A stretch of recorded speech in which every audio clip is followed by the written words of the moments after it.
اللہ تبارک و تعالی نے ارشاد فرمایا یرید اللہ بکم الیسر ولا یرید بکم العسر۔ اللہ رب العالمین تمہارے ساتھ آسانی کرنا چاہتا ہے، تمہارے ساتھ سختی اور تمہارے لیے مشکل پیدا کرنا نہیں چاہتا۔ مجموعی طور پہ اللہ تبارک و تعالی نے بالخصوص ہماری اس شریعت کو بہت زیادہ آسان بنایا ہے، اور اس کے آسانی کے مظاہر اگر بیان کیے جائیں تو ایک لمبی مدت درکار ہے۔ انہی آسانیوں اور انہی سہولتوں میں سے ایک سہولت شریعت کی یہ ہے کہ شریعت نے اس بات کی رخصت دی ہے کہ انسان اگر موزہ پہن لے اور اس کے بعد وضو کا وقت آ جائے تو ایک محدود مدت تک کے لیے اس انسان کو وضو کرنے کے لیے موزہ اتارنے کی ضرورت نہیں ہے، بلکہ وہ انسان موزے کے اوپر ہی مسح کر کے اپنا وضو مکمل کر سکتا ہے اور مکمل اجر و ثواب کا مستحق بن سکتا ہے۔ ضروری ہے کہ ہم موضوع پر مسح کرنے کے جو احکام و مسائل ہیں اس سے واقفیت حاصل کریں، اس لیے کہ یہ مسئلہ یعنی موضوع پر مسح کرنے کا مسئلہ گرچہ فروعی ہے، یعنی اس کا تعلق اعتقاد سے، عقیدے سے نہیں ہے، احکام و مسائل میں سے، لیکن اس کے باوجود یہ مسئلہ اہل السنہ والجماعہ اور اہل البدع کے درمیان ایک فرق کرنے والی چیز ہے، امتیاز کرنے والی چیز ہے، کیونکہ جو روافض ہیں، جو شیعہ حضرات ہیں اور جو خوارج ہیں، ان دونوں کے یہاں موضوع پر مسح نہیں ہے۔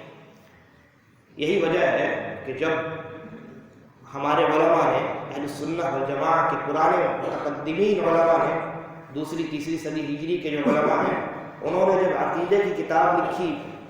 یا چوتھی پانچویں صدی کے بھی علماء ہیں، انہوں نے جب عقیدے کی کتاب لکھی تو عقیدے کی اس کتاب میں اس مسئلے کو ذکر کیا ہے، جبکہ اس کا تعلق اعتقاد سے، عقیدے سے نہیں۔ اس لیے ذکر کیا ہے کیونکہ یہ مسئلہ اہل السنہ والجماعہ اور اہل البدع، بدعتی حضرات، بدعتیوں کا جو جتنے فرقے ہیں ان کے اور اہل السنہ والجماعہ کے درمیان امتیاز کرنے والا مسئلہ ہے۔ اس لیے اس مسئلے کی بہت زیادہ اہمیت ہے اور انسان کو اس پر عمل کرنا چاہیے تاکہ ہمارا جو قرہ امتیاز ہے وہ ظاہر ہو سکے۔ اب موضوع پر مسح کرنے کے چند مسائل میں آپ کے سامنے رکھتا ہوں۔ سب سے پہلا مسئلہ تو یہ ہے کہ شریعت نے کتنی مدت تک کے لیے موضوع پر مسح کرنے کی اجازت دی۔ تو اس سلسلے میں علی رضی اللہ عنہ کی روایت ہے کہ جعل النبی صلی اللہ علیہ وسلم للمقیم یوما ولیلہ وللمسافر 3 ایام یعنی فی المسح علی الخفین۔ صحیح روایت ہے کہ حضرت نبی اکرم صلی اللہ علیہ وسلم نے مقیم کے لیے، جو آدمی اپنے شہر میں رہتا ہے، اس کے لیے 1 دن اور 1 رات، اور جو آدمی مسافر ہو، مسافر کے لیے 3 دن اس کی راتوں کے ساتھ، یعنی 72 گھنٹے، 3 دن اس کی راتوں کے ساتھ اجازت دی ہے موضوع پر مسح کرنے کے لیے۔ یعنی اگر مقیم انسان ہے، اپنے شہر میں رہ رہا ہے، مسافر نہیں ہے، تو وہ 24 گھنٹے موضوع کے اوپر مسح کر سکتا ہے، اور اگر مسافر انسان ہے تو وہ 72 گھنٹے موضوع پر مسح کر سکتا ہے، اس کو کھول کر کے دھونے کی ضرورت نہیں ہے۔ دوسرا مسئلہ یہ ہے کہ یہ جو 24 گھنٹے مقیم کے لیے اور 72 گھنٹے مسافر کے لیے ہیں، اس کی شروعات کب سے ہوگی؟ ہمارے یہاں غلط فہمی یہ پائی جاتی ہے، اور میں سمجھتا ہوں آج بھی جتنے یہاں لوگ حاضرین موجود ہیں وہ سب یہی سمجھتے ہوں گے، یا ان میں سے کم 90% لوگ یہ سمجھتے ہوں گے کہ انسان نے موزہ پہن لیا تو یہ جو 24 گھنٹے یا 72 گھنٹے کا وقت ہے یہ شروع ہو گیا، جبکہ ایسا نہیں۔ سب سے پہلی چیز تو یہ ہے کہ موزہ پر مسح کرنے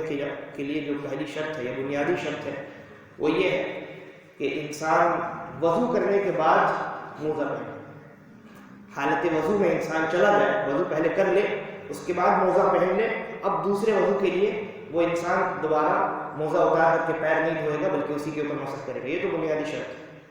لیکن جہاں تک اس مدت کی بات ہے، ایک دن اور ایک رات یعنی 24 گھنٹے اور 72 گھنٹے، اس کی شروعات کب سے ہوتی ہے؟ اس کی شروعات کب سے ہوتی ہے؟ اس تعلق سے علماء کے 2 اقوال ہیں مشہور، اور ان 2 اقوال میں یہ قول تو ہے ہی نہیں کہ جب سے آپ نے موزہ پہنا ہے تب سے شروع ہو۔ 2 قول کون کون سے؟ پہلا قول یہ ہے کہ آپ نے وضو کر لیا، وضو کرنے کے بعد آپ نے موزہ پہن لیا، اب موزہ پہننے کے بعد پہلی مرتبہ جب آپ کا وضو ٹوٹے گا تو یہ مدت شروع ہو جائے گی۔ یہ پہلا قول ہے، لیکن یہ مرجوح قول ہے، اس قول کے دلائل کمزور ہیں۔ دوسرا قول جو راجح ہے اور جس کے دلائل قوی اور مضبوط ہے وہ یہ ہے کہ آپ نے وضو کر لیا، پیر دھو لیا، اب اس کے بعد موزہ آپ نے پہن لیا۔ موزہ پہننے کے بعد جب پہلی مرتبہ آپ کا وضو ٹوٹا، اس کے بعد آپ نے وضو کیا، اور وضو کرنے میں جب آپ پیر تک پہنچے اور پیر پر آپ نے موضوع پر پہلا مسح کیا، اس وقت سے 24 گھنٹے اور 72 گھنٹے کی مدت شروع ہوتی ہے، تب جا کر کے شروع ہوتی۔ یعنی مثال کے طور پہ ایک آدمی رات میں عشاء کی نماز میں وضو کرتا ہے اور موضوع کو پہن لیتا ہے، اور اس کے بعد سو جاتا ہے، کھانا وانا کھا کے سو جاتا ہے۔ صبح فجر میں بیدار ہوتا ہے تو نیند کی وجہ سے اس کا وضو ٹوٹ گیا، لیکن مدت شروع نہیں ہوئی ہے، ابھی وہ ٹائم پیریڈ ابھی شروع نہیں ہوا۔ اس کے بعد وہ صبح میں بیدار ہوا اور مسجد آیا یا اپنے گھر میں اس نے وضو کیا۔ اب جب وہ وضو کر رہا ہے، وضو کرتے کرتے اس نے ہاتھ پیر میں ساری چیزیں دھو لی، اب پیر پہ مسح کرنے کا وقت آیا، تو اب جب وہ پیر پر مسح کرے گا جیسے ہی یہ مدت شروع ہو جائے گی۔ اگر مقیم ہے تو صبح 5 بجے اگر اس نے پیر پر مسح کیا ہے تو اگلے دن صبح 5 بجے تک وہ جتنی بار وضو کرے گا اتنی بار اپنے پیر پر مسح کر سکتا ہے، جبکہ اس نے موزہ کب پہنا؟ اس نے رات میں پہنا، رات میں موزہ پہنا اس نے، لیکن یہ مدت کب شروع ہو رہی ہے؟ صبح 5 بجے شروع ہو رہی ہے۔ یہی حال مسافر کا بھی ہے، وہ یہ مقیم جو ہے وہ 24 گھنٹے کا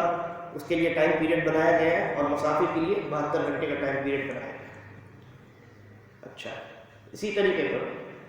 موضوع پر مسح کرنے کے متعلق جو ضروری مسائل ہیں ان میں ایک مسئلہ یہ ہے کہ کیا جب یہ ٹائم پیریڈ ختم ہو جائے تو وضو ٹوٹ جاتا ہے،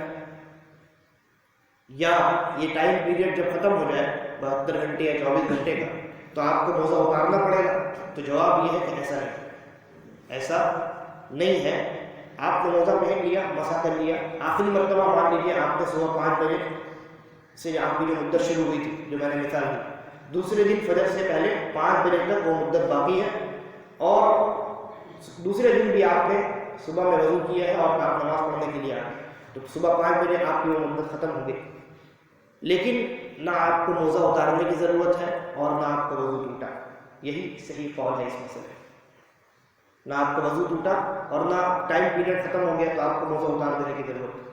بلکہ موزہ آپ کو اتاریں گے جب دوسری مرتبہ ٹائم پیریڈ کے ختم ہونے کے بعد جب آپ وضو کرنے کے لیے جائیں گے تو آپ کو موزہ اتارنا ہے اور پیر دھونا ہے۔ اور دوسرا مسئلہ